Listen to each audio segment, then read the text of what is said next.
Siem Klatle-Bhi Quinsna Chenwa Hue the Hamalstin Okumeo Yuan Hat this days Chequem Domi Chasium to what Yuan Hat this days. Klatle-Bhi is when you see a pod of killer whales, a family, when they're traveling together, like they're traveling, when they come up for air like that, that's called Klatle. And Klatle-Bhi is the one who's in front. So that's where I got my name, which was given to me by my grandmother when I was a little baby. So I've had that most of my life and really grew into that name as an adult. So I've had it all my life. Everybody knows me as Klatle-Bhi or Klatle-Bhi. One of the things that I always remember growing up was I always felt a connection to everything that is the earth and animals. I always felt a different connection. I don't know if it was, I want to say different, but it seemed different to me because I didn't feel that my peers or my group of friends at the time growing up ever felt what I was feeling. Whenever I saw the art, it always struck me. It always struck me as like something special. It always felt like it lit a fire in me. So I was always drawn to it for whatever reason. I never really questioned it and really came to understand it when I was a man. Then that thing started to really come together for me when I started this journey in 1990 on carving. It just took off from there. I never stopped.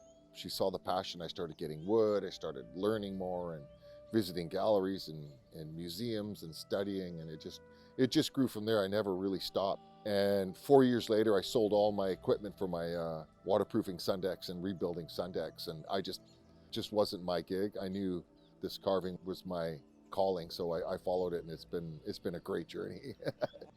One of the things I found interesting when I would go to museums and galleries was not just admiring the beautiful work or the beautiful history in the museums, but there was a feeling. I could feel it.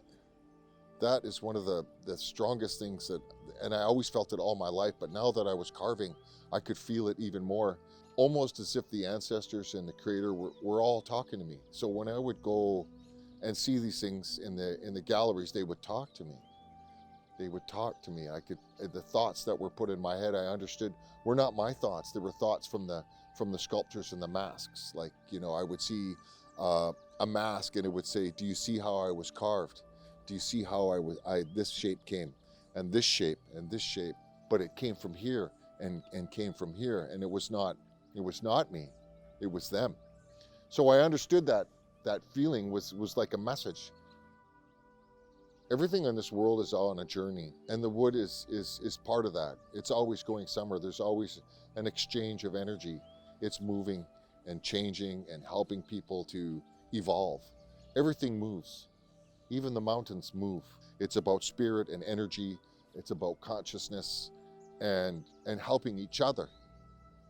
That's what it is. So when I carve a piece of wood, it's always it's coming to help somebody, and I'm just helping it. That's how I see, almost like I'm a tool. I'm not using them, right? And they're using me. But if I see people smiling and feeling good, or maybe brought to tears, then something good is going on.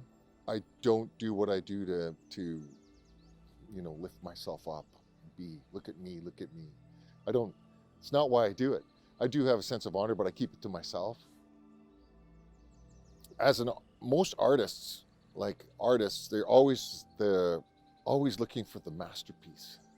I think I've created a few ones that really, really stick out in my mind, but I always feel like there's a bigger one coming. There's a bigger one coming that's going to change the vibration of the planet and as many people as I possibly can. I just feel like it's coming. I love what I do. I just love creating, and I love sharing just by being myself, believing in myself and understanding everything that I'm a part of.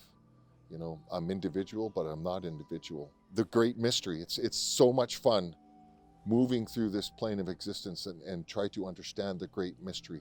You're always looking for the center of the earth, always going down that path of a true human being. It never stops. So everything is always, you're always learning, you're always learning, always learning. If I'm learning, I'm teaching you. I'm teaching you and I'm teaching you. So we can all go and enjoy everything. That's the way of the earth.